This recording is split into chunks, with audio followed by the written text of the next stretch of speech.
I feel that there is a propaganda and an agenda against Arsenal Football Club.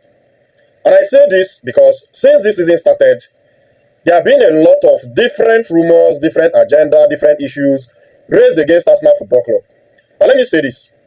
During the last years of Arsene Wenger, starting from around the 2005-2006 season until Arsene Wenger left, Arsenal played the best football in Europe if you take away Barcelona.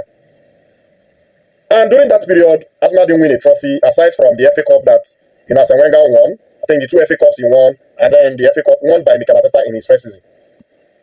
Yet then, people were saying, Arsenal had a team with soft underbelly. Oh, they cannot win the big trophies. They cannot compete.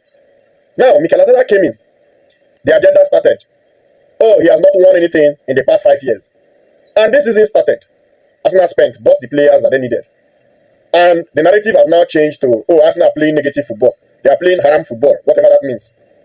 Now, that season, when Arsenal players were having injuries, the same press, the same propaganda came up again. They started mentioning the fact that, oh, Arsenal knew they needed a striker. They didn't buy. They needed a strong squad. They didn't go out and get a strong squad. Now, this is Arsenal have a strong squad.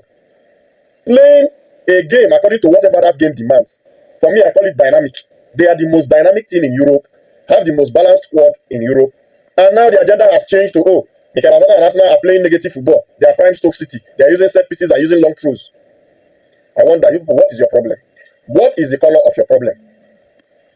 Because I'm beginning to wonder and think that this is really people, just doing everything within their power to criticize Arsenal at every means. A lot of Arsenal fans are celebrating because this season Arsenal are doing well. But then, the propagandists are at it again.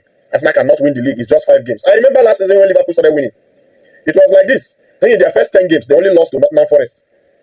At home, 1-0. People were saying, oh, Liverpool are going to run away with it. They are going to win it. Now is the turn of Arsenal. Everybody's saying they are playing negative football. Last season, Liverpool were using 3 touches to score goals. 3 touches. Haaland to Salah, Salah to goal. Sometimes from Alisson to Salah, and Salah to the goal. And nobody was complaining. So I'm wondering, what is happening? Is it that when it comes to Arsenal, there is a different rule to how Arsenal should be playing?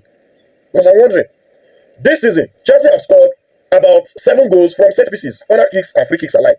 Liverpool were scoring late free kicks, late corner kicks to win against Newcastle, against Bournemouth. No one was complaining. Everyone is doing it. But then when it is Arsenal's turn, everyone is complaining. Nobody are talking about the good things that Arsenal are doing. The number of clean sheets, how strong their defense is, the fact that Arsenal are not giving away or conceding chances. Nobody is talking about any of those. So I'm wondering, is there an agenda against Arsenal? Or is it the pain of realization that these people are now coming to terms with the fact that this Arsenal team are strong enough and can actually compete and win the Premier League this season? And for me, I think this propaganda is being led by big people in the press, big people in the media alike. They don't think anything good can come out of Arsenal. Mikel Obi, I watched his podcast the other day. This is the same person that says Arsenal can never win. There is nothing good that will come. It is the same person that is now saying in his recent podcast that it is Arsenal's title to lose. If they don't win it, what is the color of the problem that everybody is having against Arsenal? Can you just leave Arsenal to breathe? I know a lot of people have come out to say it now so that when Arsenal doesn't win, they'll say, yes, I told you they cannot win it. I told you they cannot do it. All these things are trying to pile pressure on Arsenal so that they can falter. But this is the shock part of it. This season, Arsenal are going to win. And they may win more than 1 trophy. Yes, you heard me right. They may win more than 1 trophy, the big trophies. So get to terms with it and let me know what you think in the comment section.